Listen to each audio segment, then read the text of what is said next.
సమాచారం మా ప్రతినిధి సతీష్ అందిస్తారు.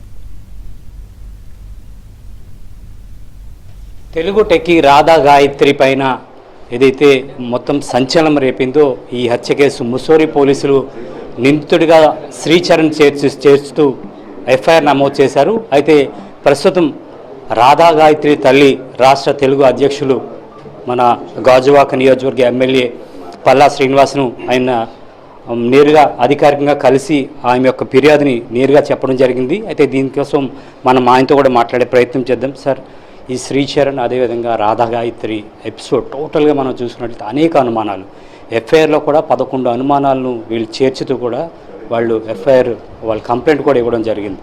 అయితే ఇన్సిడెంట్ జరిగి 6 రోజుల తర్వాత శ్రీచరణ్ పైనే కేసు నమోదు చేస్తూ హత్యాత్మక కేసు కింద ఏదైతే హత్య కింద కేసు నమోదు చేశారు.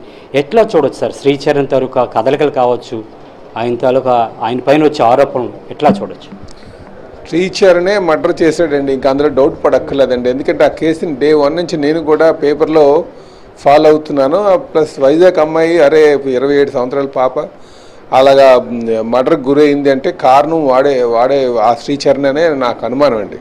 పర్సనల్గా నేను ఫీల్ అవుతున్నాను, ఎందుకంటే కేసు ఫాలో అయింది. ఇంకా రాధా గాయత్రి తల్లిదండ్రులు వచ్చిన తర్వాత తన వాయిస్ రికార్డ్స్లో కూడా క్లియర్గా ఆ కుర్రోడికి అనుమానం ఉంది, వీడు మనసు విరిగిపోతుందని చెప్పేసి చెప్తుంది పాప. అయితే ఈయన వచ్చిన వెంటనే హోంమంత్రి గారితో మాట్లాడడం జరిగింది. అలాగే ఇక్కడ మా DCP 2 ప్రశాంత్ గారితో కూడా మాట్లాడడం జరిగిందండి. వాళ్ళు కూడా ఏమంటారంటే ఖచ్చితంగా న్యాయం చేస్తామని ఎటువంటి డౌట్ సందేహం లేదు. అయితే ఇప్పుడు నేను ఎఫ్ఐఆర్ చూసిన తర్వాత 103/1 సెక్షన్ వేశారండి. ఆ సెక్షన్ ఇస్ క్లియర్లీ మర్డర్ జరిగినట్టుగా సెక్షన్ వేశారు. ఆ సెక్షన్ మాదిరిగా వాళ్ళు అరెస్ట్ చేస్తారు ఆ కుర్రోడిని. అయితే ఆ కుర్రోడు అది తెలుసుకునే నేను రాత్రి జంప్ అయిపోయాడట. ఎక్కడున్నా సరే అరెస్ట్ చేయడం ఖాయం.